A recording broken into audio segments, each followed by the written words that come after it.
So, ayun no, magandang umaga po sa ating lahat. Happy Sunday. Ayan, makikita po natin na napakaganda naman talaga ni Beyonce, ano, kahit saan ang gulo natin siya tingnan. At syempre, nandyan din si Habi na napaka-pogi. Bagay na bagay naman talaga sila. And, ano nga ba? Ayan, may napansin si YP kay Habi. Ano nga ba ang napansin ni Beyonce nung time na nagpunta si Habi sa kanya? So habang sila ay nag-uusap po, ayan, napansin po ni Beyonce na talagang pormadong-pormado ito si Ido. At bakit nga ba? So yun, sinabi ni Ido na syempre dapat pormado daw siya at kaharap si Beyonce. At ang pinaka the best doon ay ang kanilang 10 monthsary. Ayan, kaya naman pala. So kaya naman pala, pormadong-pormado. Pero si Beyonce nasa bahay, yun nga, napansin din ni Habi, no?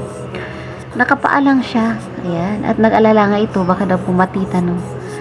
Ang sagot naman po ni Beyonce ay hindi naman po, kasi nasa ano naman po, di ba? Nasa simento. At syempre, alam naman natin na sanay si Beyonce sa mga ganoon.